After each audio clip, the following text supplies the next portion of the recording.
Assalamualaikum warahmatullahi wabarakatuh. Perkenalkan, nama saya Risma Fatimah, NPM 20.0102.0007 dari Prodi Akuntansi kelas A, Fakultas Ekonomi dan Bisnis, Universitas Muhammadiyah Magelang. Assalamualaikum warahmatullahi wabarakatuh. Perkenalkan, nama saya Dewi Aisyah Fitri, NPM 20.0102.0008 dari Fakultas Ekonomi dan Bisnis, Prodi Akuntansi, Universitas Muhammadiyah Magelang. Assalamualaikum warahmatullahi wabarakatuh. Nama saya Regita Elianisa, NPM 20.0102.009 dari Fakultas Ekonomi Bisnis, Prodi Akuntansi. Di dalam Islam,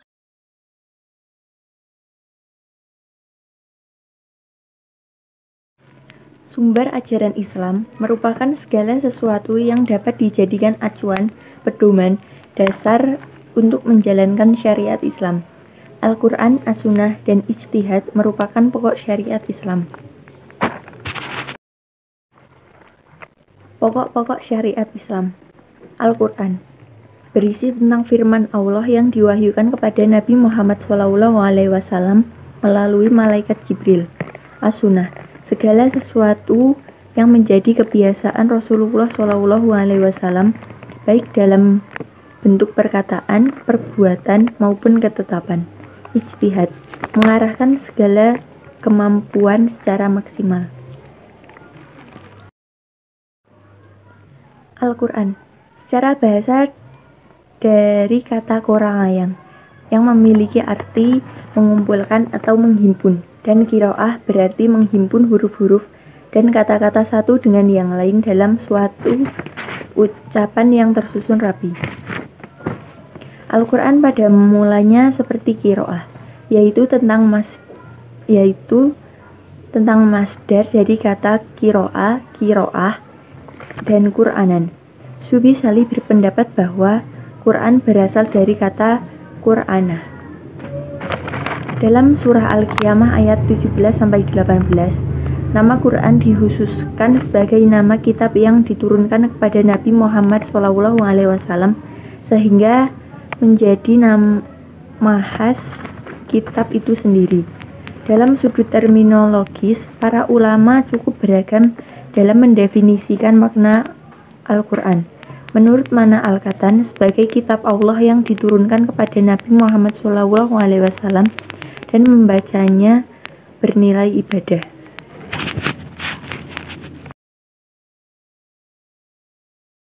Di sini saya akan menjelaskan 8 syarat dikatakan sebagai Al-Quran. Yang pertama, firman Allah, artinya bahwa kitab suci Al-Quran adalah kumpulan firman-firman yang diformulasikan oleh Allah sendiri. Yang kedua, berlafal bahasa Arab, artinya bahwa Al-Quran ialah berlafal bahasa Arab dan tidak menggunakan bahasa lainnya.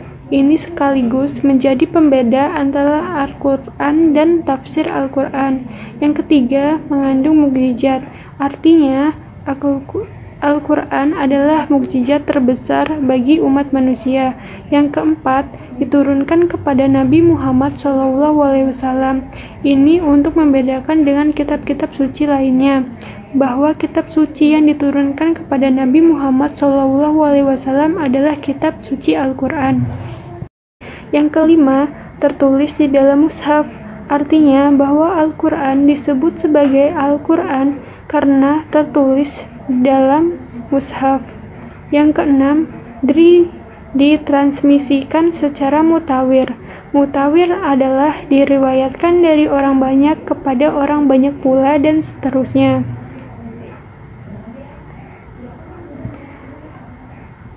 Yang ketujuh, dianggap sebagai ibadah bagi yang membacanya. Artinya, pembacaan Al-Quran yang berbahasa Arab tersebut mempunyai nilai ibadah, walaupun tidak memahami isi kandungannya. Yang kedelapan, dimulai dari surat Al-Fatihah dan ditutup dengan surat An-Nas. Susunan surat dan ayat Al-Quran didasarkan pada tauqih, ketetapan dan petunjuk dari Nabi Muhammad SAW langsung. Sunnah. Kedudukan as-sunnah sebagai sumber ajaran Islam selain didasarkan pada keterangan ayat-ayat Al-Quran. Menurut bahasa, as-sunnah artinya jalan hidup yang dibiasakan. Apakah jalan tersebut baik atau buruk? Pengertian as-sunnah seperti ini sejalan dengan makna hadis Nabi SAW sebagai berikut. Barang siapa yang membuat sunnah kebiasaan yang terpuji, maka pahala bagi yang membuat sunnah itu, dan pahala bagi yang mengikutinya. Dan barang siapa yang membuat sunnah yang buruk, maka dosalah bagi yang membuat sunnah yang buruk itu, dan dosa bagi yang mengikutinya. Hadis riwayat Muslim. Di dalam Islam ada banyak kitab sunnah atau hadis yang menjadi rujukan utama dalam penggalian hukum Islam.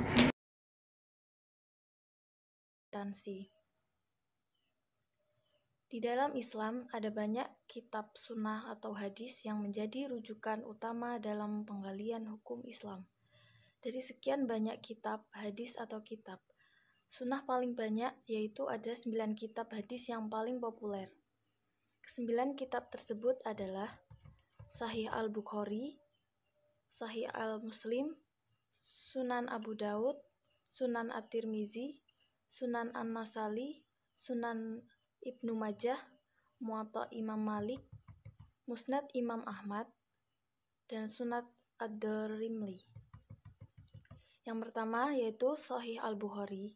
Kitab hadis ini disebut oleh Imam Bukhari, dikenal juga dengan Al-Jami Al-Musnad As-Sahih Al-Mukhtasar min Umar Rasulillah SAW wa sunanihi wa ayamihi. Berdasarkan judul yang dikemukakan Imam Bukhari tersebut, hadis yang dikatakan sahih dalam kitabnya adalah hadis yang bersambung sanadnya sampai kepada Rasulullah SAW. Kemudian yang kedua, Sahih Al-Muslim.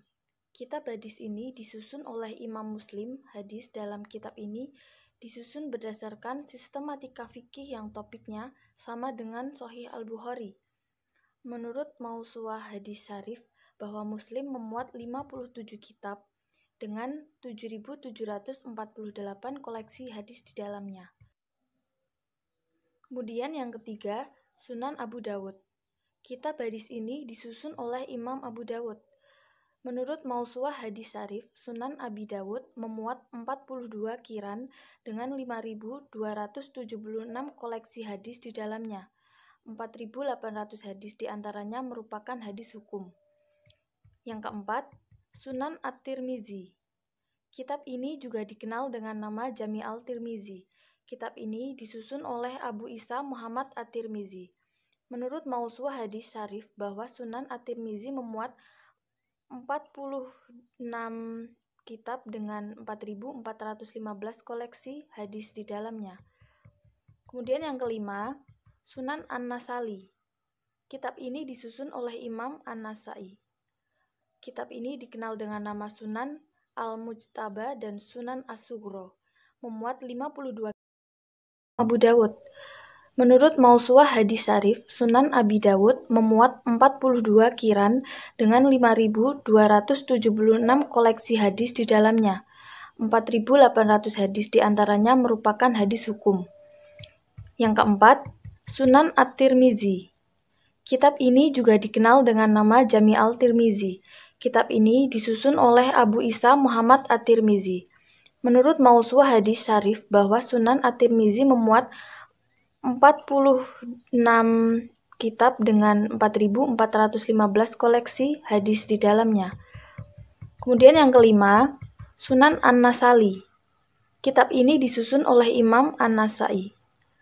Kitab ini dikenal dengan nama Sunan Al-Mujtaba dan Sunan As-Sughra, memuat 52 kitab dengan 5.776 koleksi hadis.